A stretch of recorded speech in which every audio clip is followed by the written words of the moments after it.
melt is when I'm ocean waves.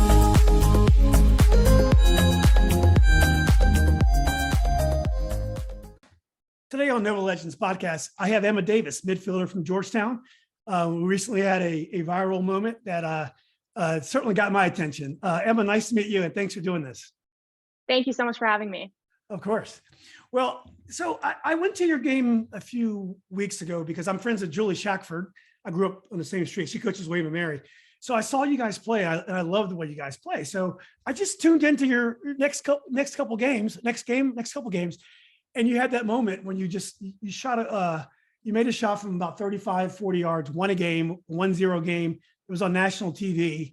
The thing that really shocked me about it, not shocked me, what really got me about it was you didn't overly celebrate.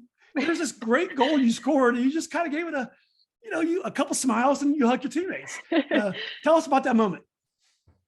Yeah, I think part of the reason I didn't over celebrate was because I was so shocked in the moment. So one of your questions was, do you score a lot in the midfield? And the answer is no, to start. And I think my celebration speaks to that because when I took the shot, it went in. I think I blacked out for a second because I really don't remember like the initial celebration. And then my teammates were like, "Oh my gosh!" We always joke about doing the gritty after the game. So they're like, "You have to do it," and I totally forgot because I was in shock. When I got back, we had the ball on the line, and I looked down. I was like, "Oh my gosh, I have goosebumps!" I was just completely shocked. I didn't expect that, but I saw that I had the space, and I looked up and I saw that the keeper was off her line. So I was like, I'm going to go for it and see what happens. And it was awesome. It was awesome. And you play the six. You're a defensive midfielder generally. Yep. Yeah. And you play you don't take a lot of touches. You move the ball quickly. Mm-mm. And so it was interesting because in that play, all of a sudden you took a few touches and you took a shot. And it was such a great play that, it helped win the game for your team. It was a winning moment for your team. Did you hear from friends all over the country? Did you get like a lot of people contact you about the shot? Yeah, I had a lot of texts. I had a lot of Instagram tags. I was like, wow, this is what it's like to score goals. Yeah. But it was awesome. And it was great to hear from my Princeton teammates and coaches and family and friends. It was an awesome moment. Yeah, it was such a confident goal. It was like you shot the goal. It was going in. Harley celebrated. So I figured, well, she must score goals all the time the way she acted. So I went through your record and I just couldn't find a lot of goals. So I was a little surprised. But anyway, let's talk about that record a little bit. I know you grew up I think near Syracuse, New York. I believe. Did you come from a soccer family? I did not. So I grew up in a really small town. So I grew up in Clinton, New York. It's about an hour east of Syracuse. Mm-hmm. The town population is about 1,200. So tiny. And yeah, my dad played club soccer in college because he was an RA and he lived with some of the club soccer guys. So he started playing, but he was not recruited. My mom went to school in Colorado. She, ran track in high school, but was not an athlete. So my parents just got me into soccer when I was really young. We lived in Florida for a couple of years and I started playing. My older sister, she's 2.5 years older than me. We'd play together and she was the one who was kind of picking the flowers on the ground when we were playing. And I was the one who was like kicking the ball and running. And my coaches, when I was really little, would always take it away from me and I'd get it back. So they knew I loved it from a young age. And then growing up in a small town, there wasn't a ton of opportunities. So I played for a club team called Odyssey. And we actually played in an old factory building that they had turned into a soccer complex. So, it wasn't this tier 1 soccer complex that I grew up playing in, but that's really where I learned the foundation for the player that I am today. I had some really influential coaches early on and they made me fall in love with the game and I kind of stuck with it ever since. Who are your first role models? I met Abby Wambach a couple of times when I was really little, and there was like maybe like a stint of like 2 years where I met her like 3 times, and she remembered me one of those times, and that was mind blowing to me.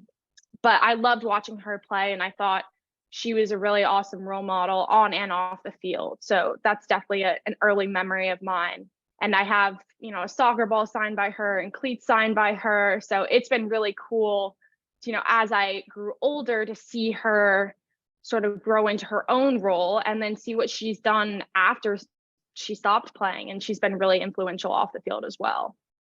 How did you get like the proper technical training in Clinton? Because, nowadays they start so early. I mean, kids at 7 and 8 are getting one-on-one training. They're going to camps, getting clinics. You're in the country in Clinton. It's probably hard for you to get that kind of training. Yeah. So when I think back, a lot of my early ages, I spent playing with boys. So I played on my girls team, and then I was part of this extra training that was like the top 10% of the players in the club, and it was boys and girls, and we would train together and weightlift together. And then my junior year of high school, I started playing for Match Fit Academy in New Jersey as a discovery player. And then at home, I was playing for a boys team, and it was all high school students. I was probably middle of the pack age-wise, but I was the only girl. Occasionally there would be 2 other girls, maybe 3, but in the beginning they thought it was kind of strange. They didn't really know, do I tackle her? Do I not? And once I laid in a couple, they were like, oh, okay, this is how it's going to be. So yeah, I think just playing with boys made me play faster. I think you still see that in my game today. I don't like to dribble a lot. I don't like to take a lot of touches, which is something I've been working on. But yeah, I just like to play quick. And I think playing with boys growing up really shaped that mentality that I have. Yeah, it's every coach's dream. You make that quick first pass and it gets defense shifting. I noticed that yesterday, and it just does a lot. It's so underappreciated by many, but folks that know what that is, we love it because so many good things can happen from that first pass. And also, you don't back away from many 50-50s. I was taking photos yesterday just of everybody. And every time I took a 50-50 photo, it just happened to be you in the camera. Is that from playing against boys for all those years? So I had a coach growing up, and I vividly remember the day that he taught me how to tackle using my hips. And I've really stuck with that. And I really just don't back down. I seem to have no awareness for my body when I play a game, and I never leave the game without a new bump or bruise. But I think it's just a mentality that's my ball and I'm going to get it. And I don't really care what happens to get there, but I'm going to get it. So yeah, headers and tackles, either the ball is going to be mine or the girl is going to go down. And that seems to happen a lot. Yeah, I noticed. So you mentioned playing for Match Fit, a team I'm familiar with because my son plays in Northern Virginia. I played, and we'd see them all the time. Did you commute to Match Fit for games or just play tournaments, or was that when you were in Connecticut for boarding school? Yeah, so I started playing for Match Fit. I can't remember if my sophomore or my junior year of high school. I think it was my sophomore year. And I had a club coach from home, and he said, we want to get you in on this ECNL. And I had no idea what that was. I was really, not to say that I lived under a rock, but I really didn't know what I didn't know. So he said, we want to get you into this new league. And I was like, cool, sounds good. And he actually brought me down to a PDA tournament. Our team, I played up with the U17 girls, and my club was in the last field. I don't think there was a single coach at our game, but we played in the tournament, and he brought me to the main fields, and he said, these are the teams that you're going to be playing with and playing on.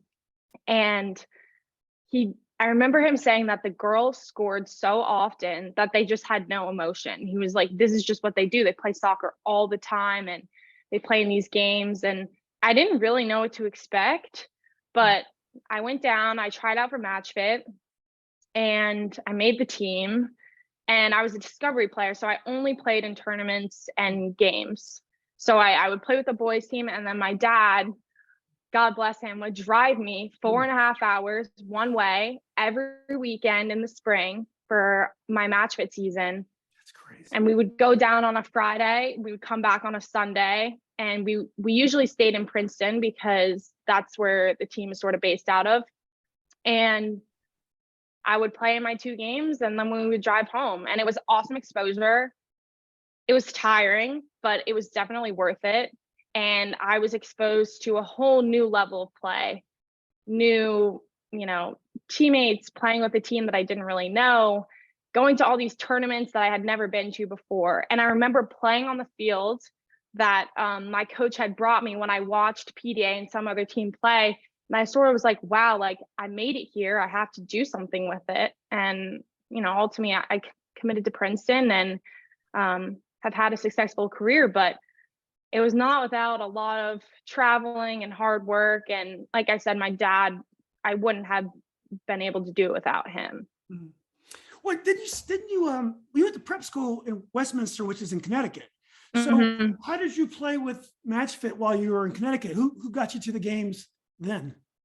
Yeah, so I ended up switching and I played for CFC Okay. when I went to Westminster my senior year. So we had a couple of teammates on the team that also played for them, and I had a coach that coached there as well. So I would get rides back and forth. But again, my parents weren't around for that. So I was really relying on other people to get me to and from practice, which worked out well. But, lots of obstacles. Yeah. Was it hard for you to go to boarding school? 'Cause it's in Simsbury, and I've actually been there because I'm in sales to the legal industry. There's a bunch of Mhm. insurance companies there. So I was just on some country road, and there's I guess Chubb is there or someone's there. And I had a Mhm. sales call. It was beautiful. The mountains in the background, or the hills, whatever. Anyway, how did you end up there, and did you like it? Yeah, I loved it. So it was my choice to go. I didn't love my high school at home. It was really small, and Mm. I was sort of ready for that next step before going to college. And the Princeton assistant coach at the time, Kelly Boudreau, was leaving Princeton to go back to Connecticut, and she was going to be coaching at Westminster, and that was the initial connection. So I went and toured and looked around, and I said, "This looks amazing. I would love to come here." So I applied and I got in, and it worked out really well. And I think it was important to have a bit of independence before going to Princeton. Living in a dorm, not around my parents, living with other high schoolers. It was definitely different, but I think having that bit of independence, even doing, laundry on your own and grocery shopping a little bit, was all really important. And I think helped the transition into Princeton and made it a bit easier. Was high school soccer important? Because obviously, as we both know, in some areas of the country, high school soccer for a top player like yourself, it's pretty much meaningless unless you want to just participate with your high school friends. But how was it at Westminster? Yeah, at Westminster, I loved playing with the team. We weren't the best the year that I started. So Kelly had just joined and it was her first year. So we went into it together, but we didn't have a lot of players that had college aspirations, but the team has gotten so much better since. So my younger sister actually plays for Westminster now, and they're really good and they've had an awesome season so far. So she's definitely turned the program around. But when I was at Clinton, I didn't play high school soccer because I was playing with this club team, not match fit, just my local club team. And we had that extra boys program. So I was doing that instead. But, if girls want to play high school soccer and it's fun and they have a good time, I don't think there's anything wrong with that. I don't think it inhibits their play in any way. And it's cool to have that camaraderie and play for your hometown.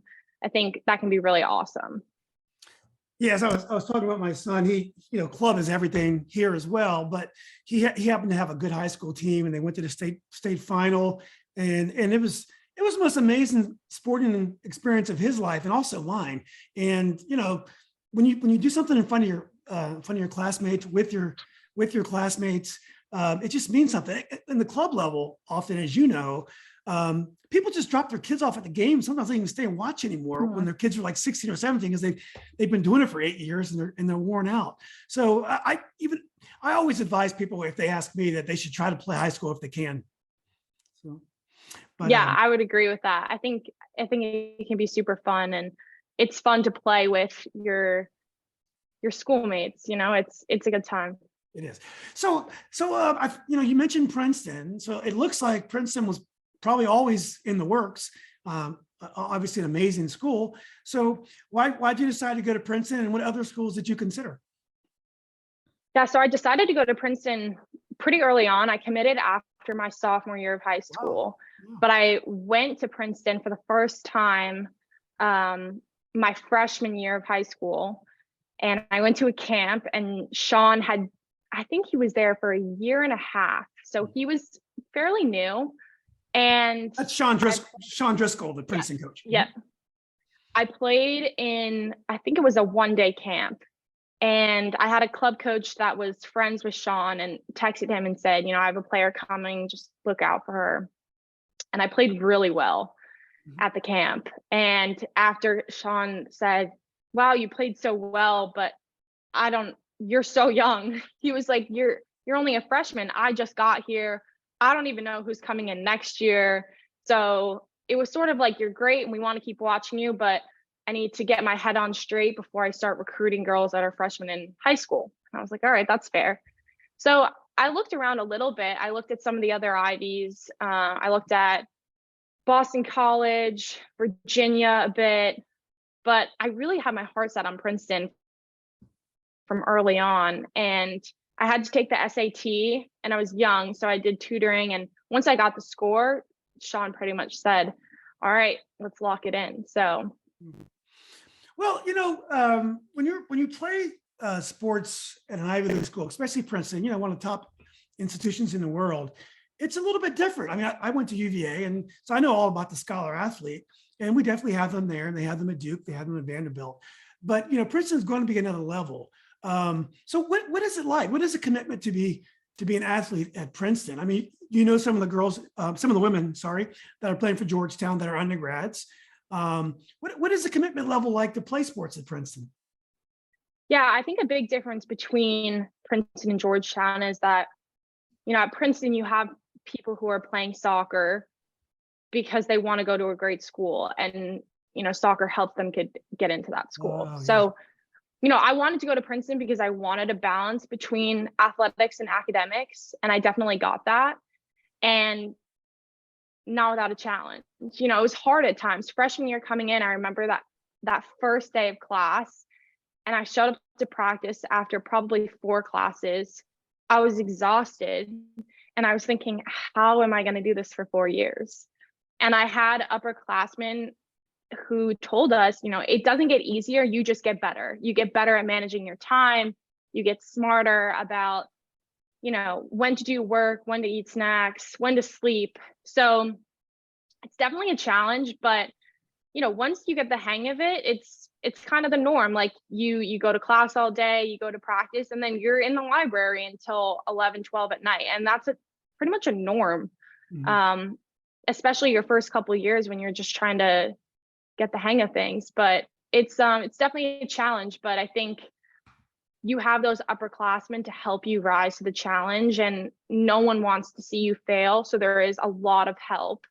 And whether that's from the administration or your coaches, your teammates, there's so much help to get you through those hard days or hard weeks. Yeah.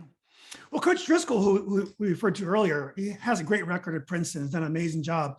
What do you like as a coach, and what was the transition to college soccer? Yeah, I think Sean and Mike too, Mike Poller, the assistant coach, they've been there for a while together, and I can't say enough about them. They were awesome coaches, even better people.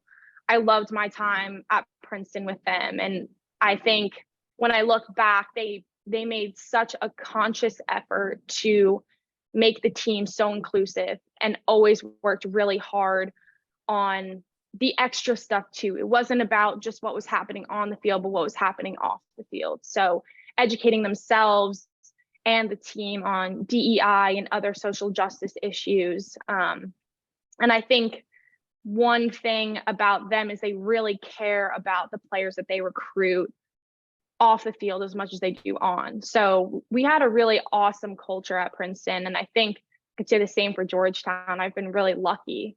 But yeah, they made that program really awesome, and I think they'll continue to get better and better each year. Yeah. Well, you had a great year. Your rookie, your freshman year, played a lot. I believe you started almost every game or every game. The transition to college soccer was pretty seamless. Yeah, I think it was tough in the beginning. The pace is a lot faster. It's more physical. And there was another girl in my class who also played holding mid. So we kind of split time in the beginning. She was playing more than me. She started. And about halfway through the season, I started to gain some more confidence in myself. I started starting more games and playing the full game. So I think it had its challenges, but I do think that I did well and I rose to the occasion, and not without the help of my teammates. We had a lot of upperclassmen that were really encouraging. And I remember, I think a junior at the time, Sophia Gulati, saying to me when I started my first game against Columbia, I remember when I started my first game, and you got this, like, just be confident in yourself. You're going to make mistakes, but it's about how you work after you make those mistakes. And, that was really influential to me and helped me build confidence and helped me get through those games where I was nervous or was a bit unsure myself. Yeah. Well, after your fall semester, your first season playing, you finally have some time off. That must be great for a student athlete to have that spring off after their first season. They can be a student. I'm sure you have plenty of training to get ready for the next season. But I bet you really enjoyed that spring at Princeton, your first time around. Yeah, the spring was awesome. And it was a great time to meet more people, meet other athletes and non-athletes. When you come in season, it's hard to meet other people. So it was really awesome to meet other people. And my teammate and I ended up going to the London School of Economics after my freshman year that summer. So it was really awesome to get the benefits of a normal college student being able to study abroad while still performing at the top level athletically. So that was awesome. And I think Princeton has a lot to offer, even student athletes that are busy and have those athletic commitments. I've never been to London. I always wanted to. I bet you it's amazing. Yeah, we had a lot of fun. There was so much sightseeing to do. And there was a lot of other Princeton athletes there as well, because that's really the only time that we can study abroad. So it was a really cool experience. Yeah. Well, I couldn't find much about your sophomore year online. So tell us about your sophomore year. Was it also affected by COVID? Yeah, so my sophomore year, I came in really excited. I had an awesome freshman year. I was excited to build on that.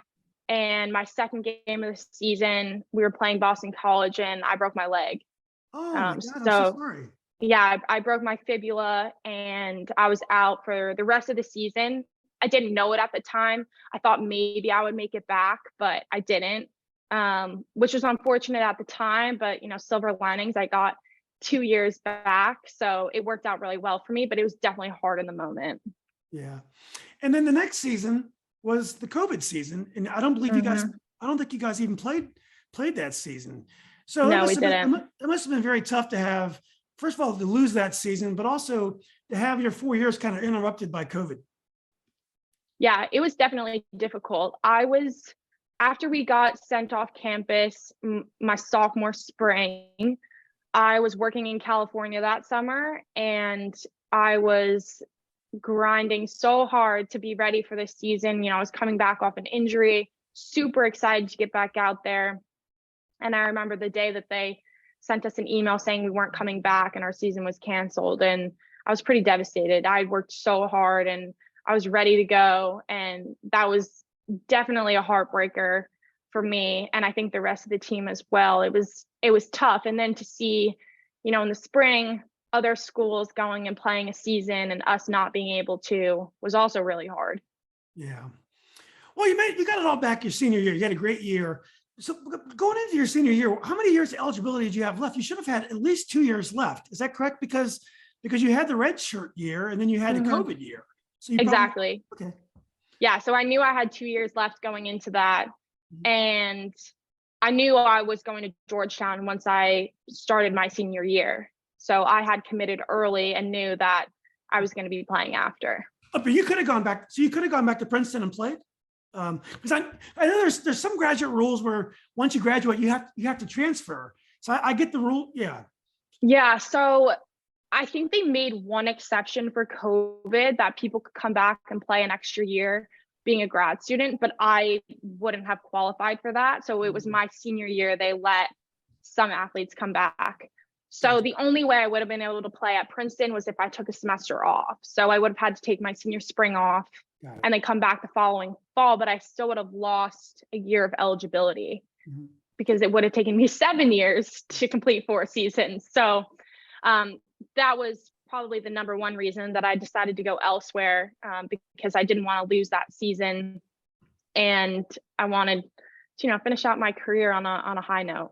Well, tell us about your last season at Princeton. You're the captain. I know you had an incredible game against Georgetown, where I believe it went into overtime, and I think you played every single moment.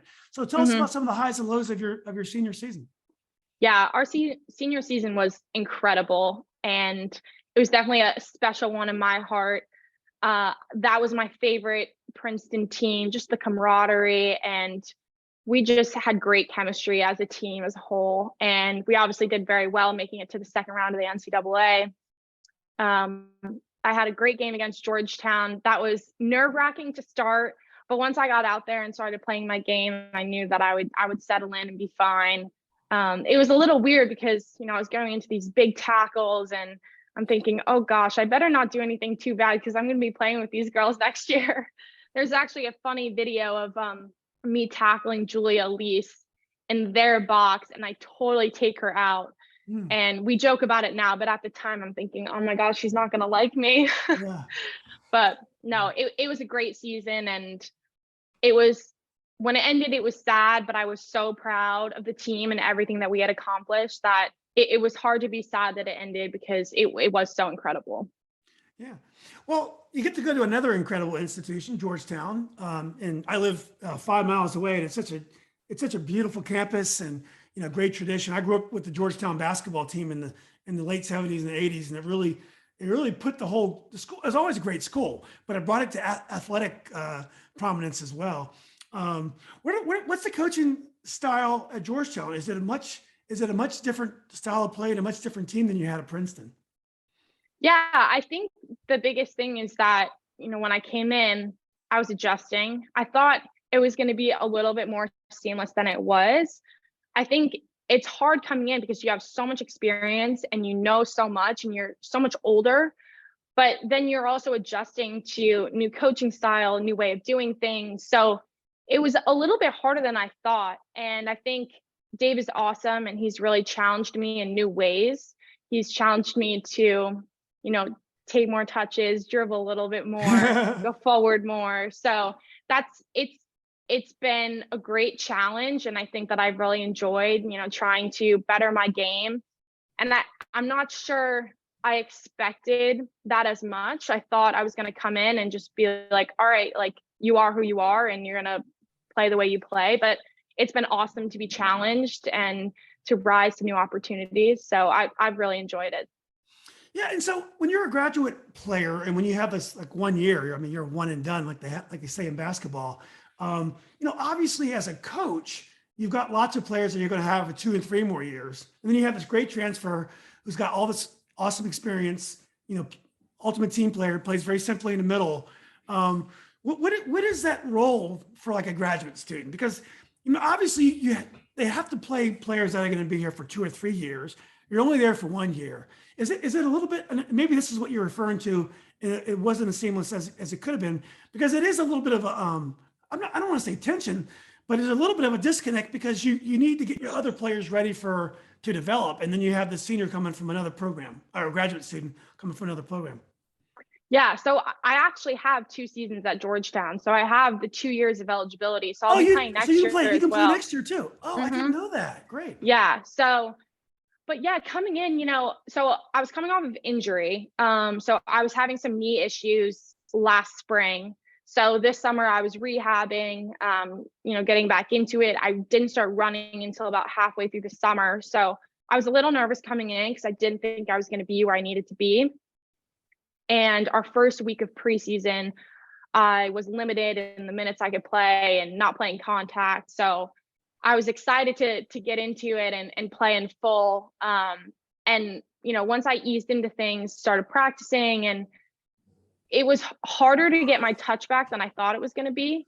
So I think I struggled a little bit in the beginning because I felt rusty and I'm trying to play at my top level, but kind of struggling with that. So I think it's gotten better. And I think the biggest thing was getting my fitness up again because I hadn't played a game since last season. So that was hard.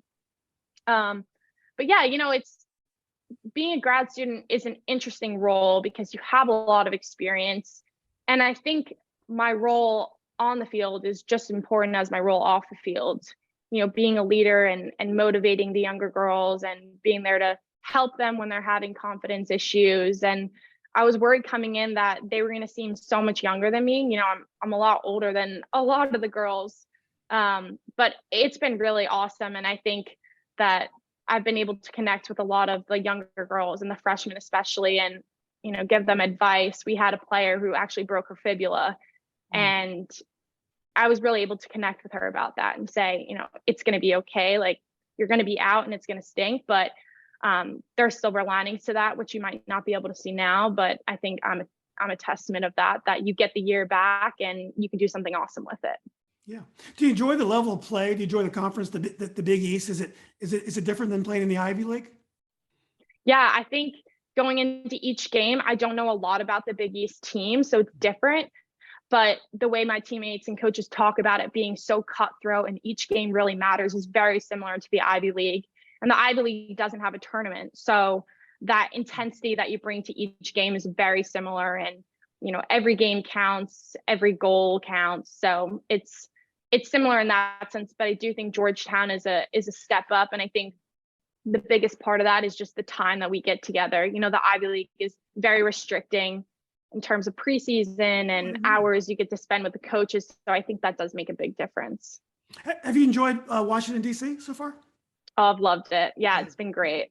Yeah, it's a great place to live. So what do you say to young athletes that are considering going to Ivy League schools, or around here in Northern Virginia, you have a lot of great students that are going to these big SEC schools, big Southern schools.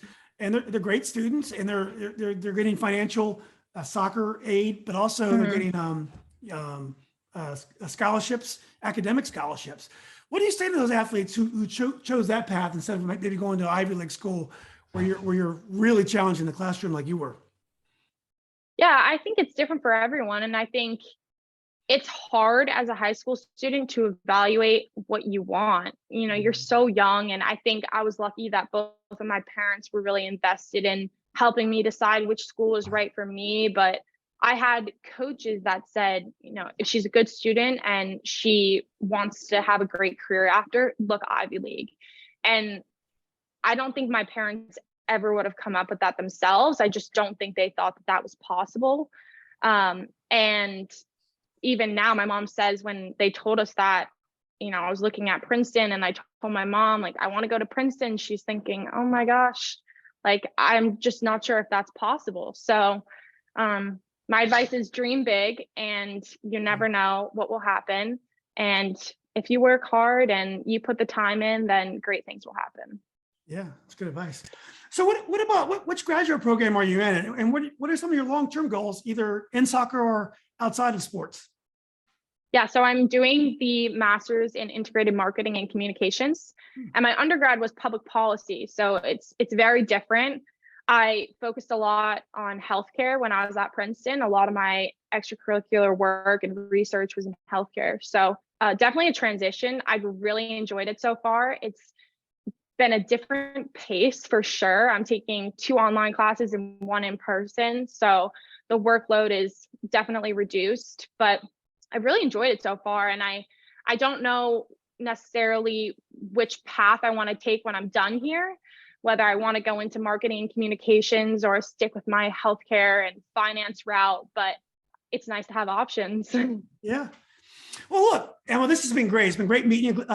Thanks for doing this. And it's been really fun getting to know the Georgetown team as a fan's point of view. I would implore anyone who's in the DC area to go watch. You guys have a lot of talented players, and you play a really attractive style of soccer. So I've really bought in. I couldn't wait to your game yesterday, and I really enjoyed it. And you're an awesome player. I think You're my type of defensive mid. You play simple and play hard. So I think you guys are going to do really well this year. Thank you so much. I'm really looking forward to the rest of the Big East play and hopefully a good run in the tournament. Yeah. Well, look, Emma, thanks again. Hopefully I'll see you on the field sometime. Sounds good. Thank you so much for having me. Yeah, you're welcome. Have a good day. Thank you. Bye-bye.